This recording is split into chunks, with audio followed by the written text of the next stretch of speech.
Od małego interesowały mnie przede wszystkim jedzenie, sport i podróże. Petarda. Nie zostałem kucharzem, ale żeby mieć na kolejne wyprawy, dorabiałem w knajpach i barach. Hotele all inclusive nie były dla mnie. Wolałem plątaninę ulic, smaków i obcych języków. Chociaż często podróżowałem sam, to nigdy nie byłem sam, bo mam ogromne szczęście do ludzi. Postanowiłem to wszystko połączyć w serii filmów pocztowych. Ruszymy razem do wyjątkowych ludzi żyjących w wyjątkowych miejscach. Będzie aktywnie, smacznie i inspirująco. Ja nazywam się Zbyszek Szulc, a to jest Nóż.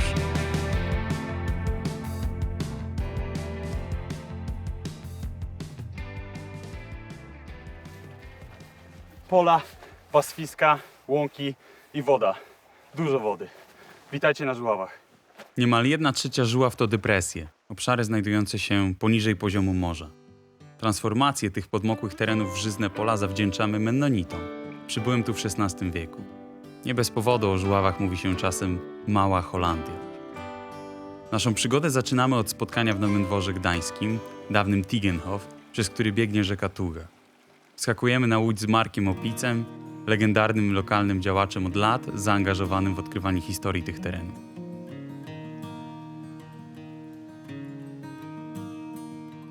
No to jest zaleta rzeki właśnie Tugi, Fajnie że to wygląda. jest niewielka, że wszystko jest tak fajnie zarośnięte, że się czuje ją. Tuga była kiedyś ważnym szlakiem komunikacyjnym. Każdego dnia pływały po niej promy, łodzie, barki przewożące ludzi. Kierunek? Gdańsk, Elbląg albo Królewiec. Dziś odgrywa rolę raczej wypoczynkową. Rzeka jest częścią pętli żuławskiej, 300 km szlaku wodnego dla amatorów wędkarstwa, żeglarstwa i kajakarstwa. No to takie moje marzenie, żeby sobie pływać do pracy tą łódką. No ja myślałem, że pan już pływa. No słabo pływam. Wcześniej pływałem, ale inną. No ale to jest właśnie... Marek jest współzałożycielem projektu, w którym o historii regionu opowiada się poprzez historię jego smaku. Jedną częścią tej całej kuchni żuławskiej, można powiedzieć, czy regionalnej w ogóle, no to jest to, co jest w archiwach. No dzisiaj trudno robić rekonstrukcję w ogóle jedzenia, bo jest inne powietrze, inne jedzenie, ale można się inspirować, czy ewentualnie odtwarzać te przepisy, oczywiście mówiąc o tym, że to jest na bazie starych przepisów i to my robimy. My też uważamy, że kuchnia powinna być kuchnią żywą. Czyli jeżeli mamy jakiś stary przepis, to chcemy go dopasować do współczesności albo wręcz mu nadać zupełnie inną formę czy klimat smakowy. Bo wyobraźcie sobie, że niektóre z tych potraw, one byłyby nie do końca do zjedzenia, jak na przykład dowędzanie jeszcze ryby szyszkami. Być może to było smaczne, ale na pewno niezdrowe i rakotwórcze. To w ogóle no nie ma szans, żeby to dzisiaj przeszło.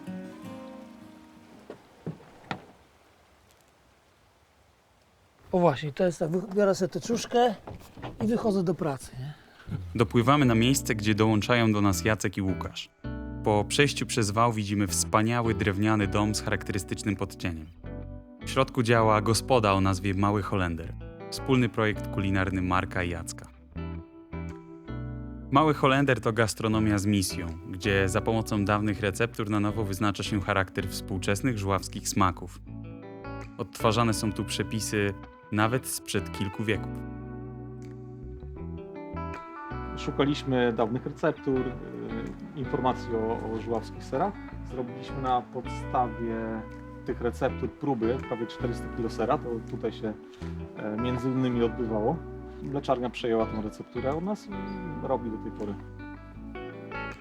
Mieliśmy taką sytuację, że dwie starsze panie, mocno po 80, jedzą ten ser, pojawiają się łzy, radość i coś, że jakby przywrócenie tej receptury, to jest dla nich też pewnego rodzaju podróż sentymentalna do takiego czasu dzieciństwa, do tego, co jest najwspanialsze. I one same powiedziały, że im wtedy przypomniał się smak dzieciństwa, więc wiecie, to też jest jakby z jednej strony odtwórstwo, ale też jakby to jedzenie cały czas tutaj wywołuje emocje i to jest jakby ważne. Bo mamy fajny historyczny dom, ale no bez dobrego jedzenia, to co Jacek powiedział, bez fajnego pomysłu na to i bez budzenia tych emocji, no, to byłoby tylko jedzenie. A ono tu daje coś więcej. Holender to dobrze funkcjonujący rodzinny biznes, a także wypadkowa wspólnych zainteresowań. Wszyscy trzej od lat zaangażowani są w budowanie nowej lokalnej tożsamości, której fundamentem jest bogata historia tego regionu. Szukają przepisów, tworzą opracowania, wydają książki, doskonale się uzupełniają. Potomkowie rodziny Andres dali nam taki zeszyt ze swoimi przepisami rodzinnymi i to jest zupa na bazie tego przepisu. Spójrz na to, jak wygląda klops. To, co jest ciekawego, zobacz, w klopsie są kapary i anchois, coś, co w kuchni chłopskiej nie było spotykane. I dlaczego kapary i anchois w ogóle na żuławach? No to jest to, co powiedzieliśmy na samym początku, to bogactwo. I było stać, żeby sprowadzać sobie towary luksusowe. Mamy cały ogródek ziołowy, mogę Wam później pokazać. No. Większość natek, które używamy jest stąd. Cały nabiał, który jest używany w gospodzie, pochodzi z Nowego Dworu Gdańskiego, czyli 3 km stąd. Jak najbliżej wokół Co się komina. da, to z okolicy. Mega. To jedziemy po kolei. Od czego zaczynamy? Są od przystawki, czyli od raków. Jak to się je? Bo ja... To nie jest jak krewetka. Wiesz co, no trochę jest jak krewetka, w sensie no budowa jest podobna. Tu masz Tak. taki ogonek, nie? Ogonek, no. Trzeba sobie tutaj oderwać. No to jest brudna robota, w sensie Mega, no. nie wiem, czy to się inaczej da zrobić. Wiesz, tu masz takiego typowego Eintopfa, czyli danie jednogarnkowe, danie, które miało przede wszystkim sycić. Aha. Miało być szybko zrobione i gospodyni, która sporządzała posiłek, no nie, musiała jeszcze doglądać rzeczy, doglądać tego, co się dzieje w domu i stąd też te dania jednogarkowe w kuchni chłopskiej, one odgrywały niezwykle istotną rolę. Tu w rzeczywistości jest bardzo niewiele przypraw, bo smaku daje gruszka, suszona śliwka i wino. To teraz ostatnia rzecz. Babka ziemniaczanek była w moim rodzinnym domu zawsze.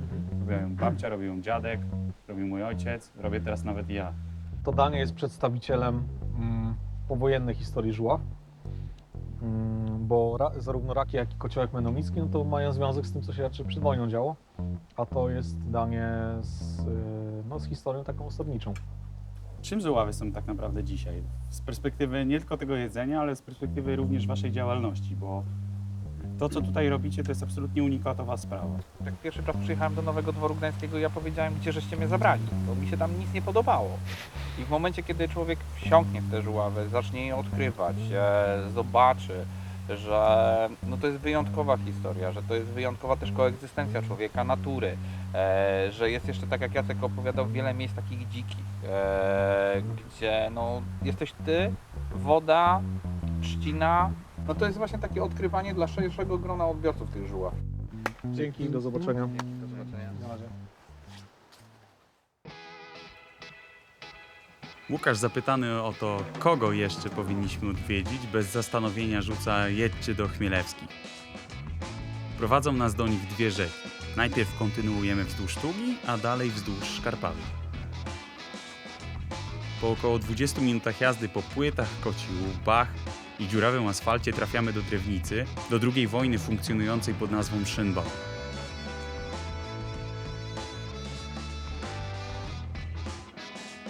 Dawniej Drewnica słynęła z licznych zajazdów i karczm oraz dobrze prosperujących gospodarstw mennonickich. Z tego okresu zachowało się kilka wspaniałych domów, z których jeden należy do naszych kolejnych bohaterów. To Asia i Jacek, a za nimi przepiękny, liczący niemal 200 lat modrzewiowy dom. Zanim do niego wejdziemy, krótka rundka po okolicy. A u nas Ha. widzisz, jak to wygląda. Kościory. A u nas Chwaściory, no. rośnie na dziko. Nie mieliśmy planu tutaj mieszkać, nic bardziej to była inwestycja w ziemię. Nie znaliśmy żuław, w ogóle się tym nie interesowaliśmy niczym, nie? Więc dopiero jak tutaj już sobie zamieszkaliśmy, znaczy nie, przepraszam, nie jak zamieszkaliśmy, tylko dopiero jak to kupiliśmy, przyjeżdżaliśmy tutaj parę lat na wakacje, tak weekendowo, wakacyjnie, czysto. Po pandemii żeśmy zmienili właśnie, że zaczęliśmy się zajmować rolnictwem. Znaczy w trakcie, no, tak naprawdę, nie? I zaczęliśmy robić coś innego, drugą nogę, uprawiać te wszystkie zboża i konopie i potem to przerabiać. Łączymy trochę te dwa światy, bo dalej jeździmy do Sopotu 2 dni w tygodniu, a pozostałe dni jesteśmy rolnikami. Super. Nasi bohaterowie przenieśli się tu kilka lat temu. Zamienili miasto na ustronne siedlisko, a wraz z przeprowadzką na wieś pojawiły się nowe pasje i zainteresowania. Rozległe tereny wokół domu postanowili wykorzystać na uprawę zbóż, ziół i kwiatów z myślą o pszczołach ze swojej mikropasieki. Część terenu została przeznaczona na pastwiska dla koni, którym dali nowy dom. Jako jedni z pierwszych w okolicy podjęli się uprawy konopi, z których wytwarzają kosmetyki, oleje, olejki i herbaty. Tutaj potem wkładamy zioła, jakiekolwiek zioła, nie? Czy lawendę, czy coś, to cokolwiek chcesz wydestylować. I zakładasz taki gąsior.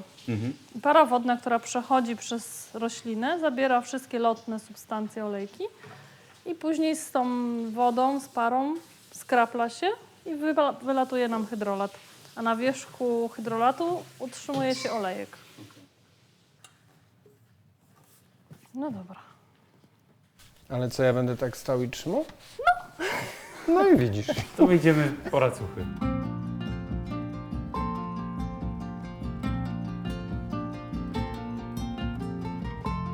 Jak lubisz gotować? Gotujesz Na na oko. oko? Tak? Tylko nie jestem najlepsza w ciastach.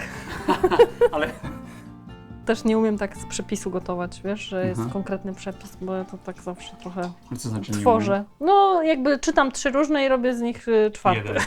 Trudno mi jest tak gotować, że nie wiem, lista składników na to danie i to gotuję. Tylko o, to jest fajne, to zrobimy to z tym, a to o dzisiaj to z tym.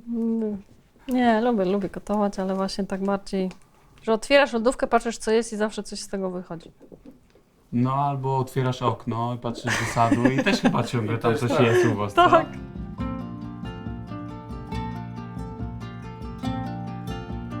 Jacek zdaje się wiedzieć wszystko o dawnych odmianach zbóż, które hoduje na przydomowym polu. I teraz tak, to jest pszenica taka, jak dzisiaj wszyscy hodują.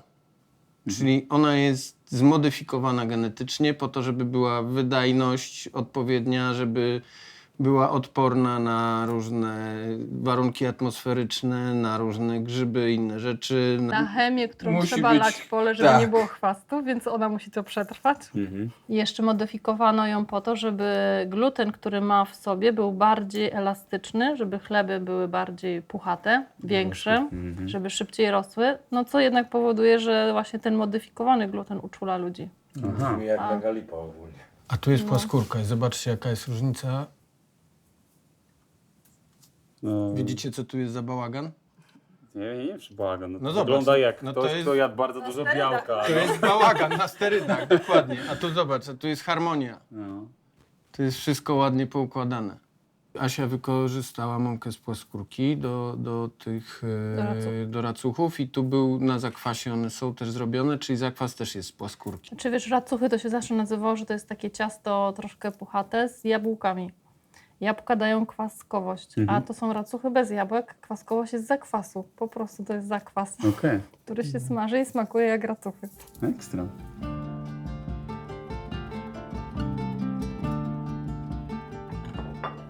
No dobra, jestem ciekawa twojej miny. Czemu? Moje miny? Tak. Ja myślę, że jestem przepyszny. Od czego powinien zacząć z tych takich... Wiesz co, wspaniałości, które to tu jest stoją? bardziej kwaskowe, to są porzeczki. Aha. To są powidła. Mhm. Nie, to też jest chyba porzeczka. Tu masz powidła, śliwka, korzenna i korzenna, obydwie korzenne i dżem z róży. A możesz też polać sobie syropem lawendowym. A co jak zmieszam wszystko?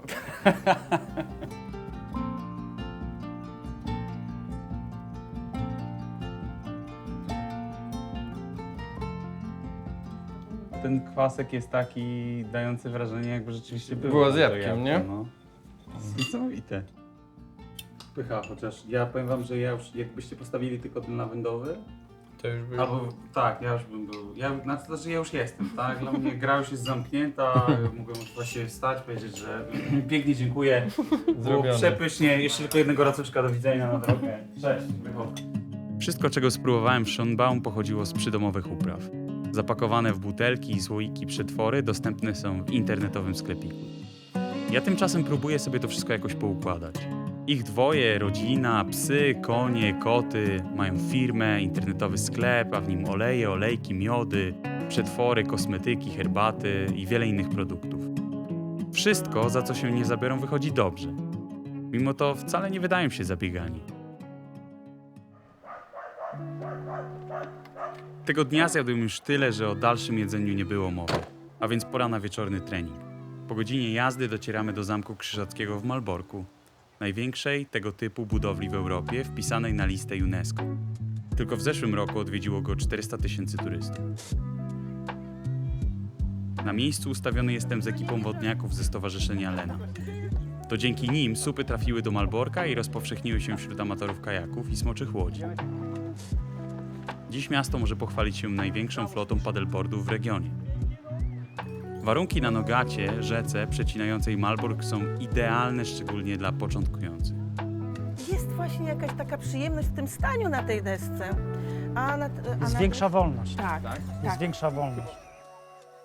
na Wszystko wszystkich- jakoś tak, zawsze tak to jest związane w tym Malborku z wodą. No, warunki mamy, bo jest fajna rzeka.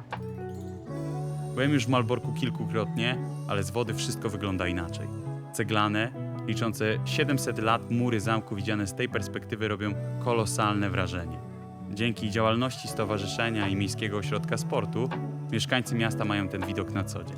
A wystarczy kilka dobrych pchnięć wiosłem, żeby zamienić mury zamku na dziką naturę.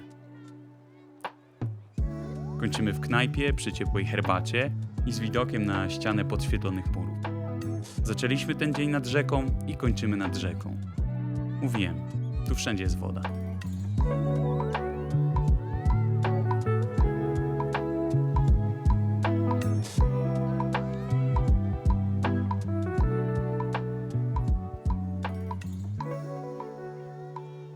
Dzień drugi zaczynamy od wizyty w folwarku żuławskim niedaleko Elbląga. Na pierwszy rzut oka hotel z restauracją dla gości i salą imprezową. Jest jednak coś, co go wyróżnia. Żuławski charakter, otwartość na eksperymenty i wyjątkowe podejście do lokalnej kuchni.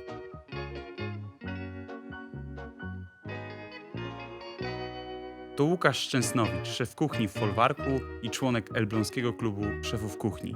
Jak zaznacza, jednej z niewielu takich organizacji w Polsce. Przygotował dla nas solidne śniadanie pełne własnoręcznie robionych wędlin, serów, smarowideł i kiszonek. Jest masło od sąsiada, są dżemy z rosnącego wokół domu rokitnika i jaronii. Nie ma za to szans, żeby to wszystko zjeść. To jest, mamy polędwiczkę, mamy szyneczkę, tu też polędwiczka, szyneczka, jest boczuś, baleronik, gdzieś schabik jeszcze, o tu się schował schabik. Sery podpuszczkowe, robione też przeze mnie. To już jest taka bardziej nowoczesna wersja, bo już są z przyprawami, też jest jeden goły bez. I to są sery świeże. Sery świeże, czyli tam do 30-60 dni, bo powyżej 60 to już są sery dojrzewające. Tu nam taki bardzo fajnie wyszedł serek, on ma takie mini dziurki, to oznacza, że czymś się zaraził, jakąś bakteryjką, ale to nie jest nic złego, tak? Po prostu on będzie krócej świeży, a to nadaje jakiś smak inny. Za każdym razem będzie troszeczkę to taki bardziej kwaśny, bardziej słodki, tak? Mleko też jest od gospodarza tutaj, od sąsiada. Poprzez współpracę z ekipą z Małego Holendra, Łukasz też ma swój wkład w przywracanie do życia dawnych receptur. Nieprzerwanie od kilku lat produkuje kiełbasę mennonicką, kiedyś specjał tego regionu. Żeby zdobyć ten dawny przepis, poproszono o wsparcie producenta z Kanady, gdzie Mennonite Sausage wciąż cieszy się niesłabnącą popularnością. Tam w kiełbasianym raju. Łukasz zdecydował się pokazać nam cały proces jej powstawania, a ja miałem okazję zrobić swoją pierwszą kiełbasę. Jeszcze, tak? Tak, full. Prawie z górką, jak to się mówiło, nie? Mielimy, napełniamy kiszki, wędzimy, a potem próbujemy jeszcze ciepłe prosto z wędzarki. Wspaniała jest. Czyli co, ona będzie bardziej chrupka jeszcze? No bo teraz Miększa jest, będzie większa, tak? Czyli ten tłuszczyk w środku stężeje, bo teraz aż cieknie, prawda? Czyli ten tłuszczyk będzie stężały, tak jak smalczyk, wiesz, taki do smarowania, o nie? Na świeżo zawsze spróbujemy, o nie? Tak samo na kuchni, to tam zawsze z 2 pędka od razu, że tak powiem, znikają, o nie?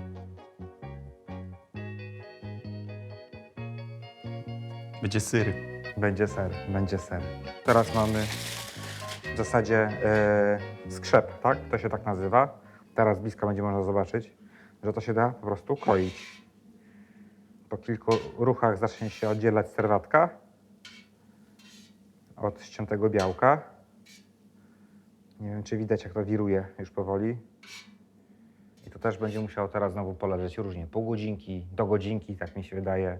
I wtedy już można wykładać w zasadzie ser już do forem, tak?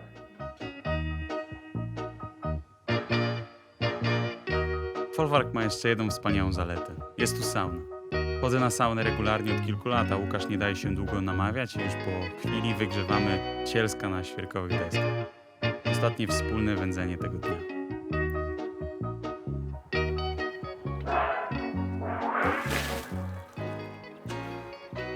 Ta woda, wydawało mi się, czy ona poleciała wszędzie naokoło, tylko nie na mnie, co? No właśnie. Tak chyba było ogólnie, no. O, powiem wam, że to jest chyba najprzyjemniejsze z tego wszystkiego. Położyć się po wszystkim i odpocząć. Polecam każdemu. Zbigniew Szut. Przemieszczamy się zaledwie 15 minut jazdy samochodem na północny zachód od folwarku.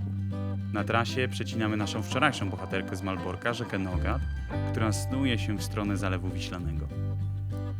Docieramy do Marzęcina, małej rolniczej wsi, w której działa pewne wyjątkowo prężne stowarzyszenie. To którędy jeszcze raz? Tu na górę po schodach. Dobra, już idziemy. Historia Marzęcina świetnie oddaje historię całych powojennych Żuław. Po 1945 przybyli tu osadnicy z Polski i przesiedleńcy z terenów Ukrainy. Z czasem tradycje kulinarne przyjezdnych zaczęły się ze sobą mieszać. Ale jesteśmy taką zgraną wsią. Nie ma takich różnic, niczego, jesteśmy tacy zgrani. Ja tak to odbieram i tak uważam. Czyli przodujecie. No, jak zawsze, wy wszędzie. Mieszkańcy wsi doskonale się organizują, a działalność stowarzyszenia jest tego najlepszym przykładem. Aby promować swoją miejscowość, postanowili wykorzystać tę mieszankę kulinarnych tradycji z różnych stron.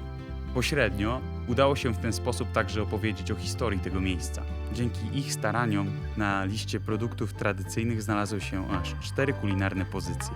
Pierwsza była szynka w cieście pieczona, później był poczek i bałabuchy, no i ostatnio ser żuławski został wpisany. Razem z panią Marią przygotowujemy bałabuchy. Te drożdżowe bułeczki są podawane samodzielnie lub z nadzieniem z kapusty i kaszy, maku, owoców. Bałabuchy są dziś obecne w prawie każdym marzecińskim domu. Rodzice moi, właśnie moja mama, moja teściowa, pochodzą z Hrubieszowa. Hrubieszów to jest lubelskie, stamtąd i tam właśnie po prostu piekli te bałabuchy. A czy pani już przekazała tą tradycję dalej? Przekazuje? No właśnie tak jeszcze nie do końca, bo ja nie mam córki, mam synów tylko. A oni nie chcą robić, nie garną się. A oni robią też, ale już inne takie. Inne właśnie, no ta raczej drożdżowych jeszcze nie robią. Ale moja siostra robi, jedna, druga, także... Czyli ten przepis nie został w rodzinie, on się gdzieś rozprzestrzenił. Tak, każdy to zna. Nie ma robota. Nie, ja zawsze ręcznie. Jednak ręką lepiej. Lepiej, bo ja nie wierzę dla robotów. No tak, ja wyczuwam w ręce, jakie to ciasto jest, jaka jest konsystencja, czy trzeba mąki, czy nie, jaka gęstość, a tak robot to tak nie. Póki mam siłę, to robię. Panie doskonale się organizują, dogadują i liczą na to, że tradycje, które starają się podtrzymać, uda się przekazać nowemu pokoleniu. Dlatego drzwi stowarzyszenia otwarte są dla wszystkich chętnych w każdym wieku. Mój jest jakiś taki No bo to pierwszy raz kosmaty, to tak wychodzi. kosmaty. Mąka za mało, Za nie? mało mąki. Akurat nam wyszło. Tak? Całą Idealnie, co? No idealnie. I to na oko. Na oko.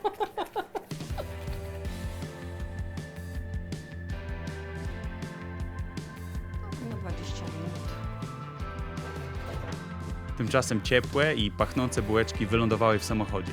Zanim jednak dostarczymy je naszym kolejnym bohaterom, krótka przerwa na przystanek w sklepie OSM Maluta.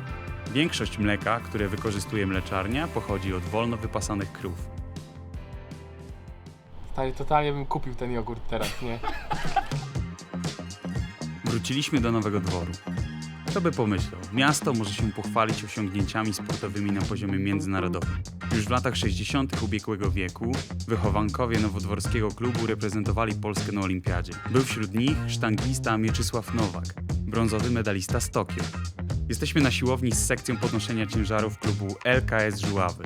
Jest gwarno, na ziemię z hukiem upadają kolejne przerzucane dyski. Dobrze się tu czuję.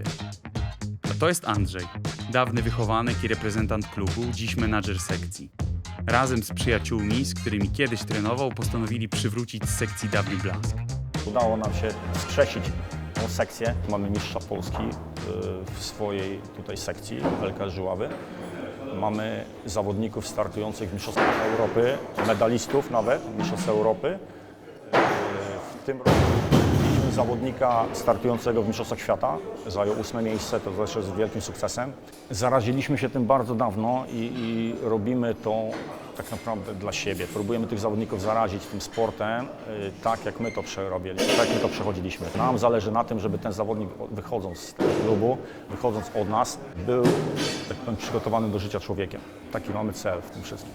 Po kilku minutach rozmowy ląduje na dechach ze sztangą i dostaje pierwsze wskazówki. Łopatki patrzcie przed siebie, nie na dół i do góry. Jak zawodowiec. Jak zawodowiec. Brak mobilności, kurwa, mocny. Brak mobilności. I staraj się, Zbyszek, nie robić tego tak, bo się przewrócisz. Ta noga ucieka w bok troszeczkę, a ta tu. Dobrze, dobrze, dobrze, tylko łokcie nie możesz dotykać, nie możesz dotykać. Nie, tu, do mnie. Tu. Dokładnie, nie możesz dotykać łokciami kolan, bo to jest niezaliczone podejście. Wyżej, wyżej, wyżej. Jeszcze dalej mam? Zobacz, taki młody zawodnik ponad rok spędza na tym, żeby się nauczyć techniki.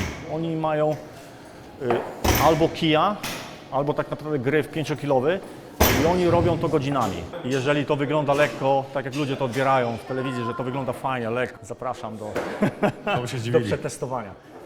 Jest tak, że te ramiona wtedy musisz jeszcze dalej zrobić? Powinieneś mieć do tyłu, tylko jakbyś chciał to zrobić za pierwszy raz dobrze, to by było...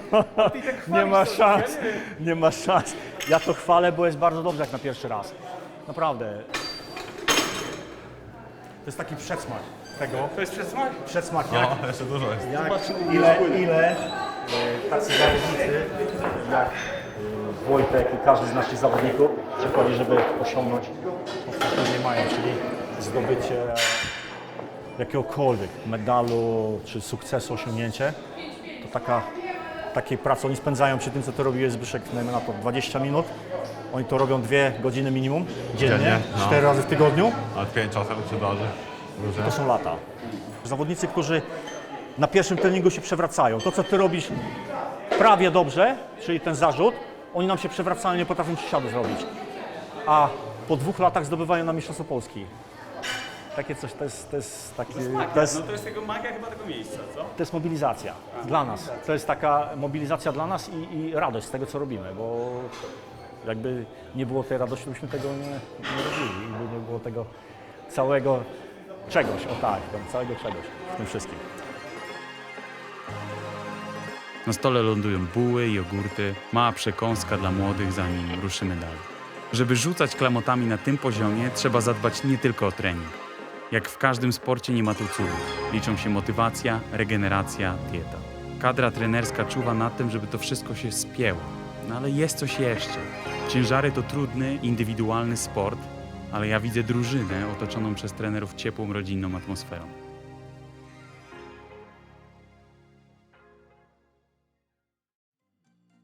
To były naprawdę intensywne 2 dni, podczas których spotkaliśmy masę fantastycznych ludzi. Na każdym kroku doświadczyliśmy tu otwartości i gościnności. Naszą żuławską przygodę kończymy wspólnym stołem, na który zapraszamy bohaterów i ich bliskich.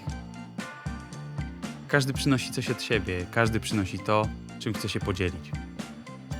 Ukoronowaniem stołu jest pieczony jesiotr. Królewska ryba, popularna dawniej na tych terenach. Z wyglądu przypomina małego rekina.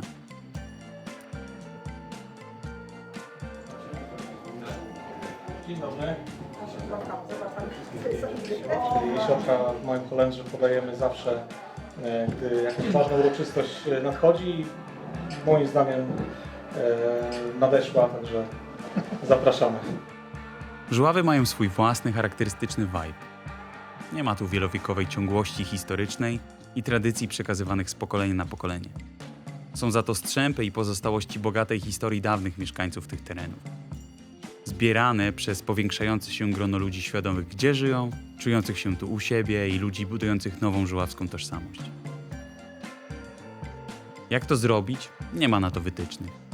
Wiadomo jednak, że potrzebne są chęci, energia i ludzie, którzy chcą coś razem tworzyć. To był Nóż.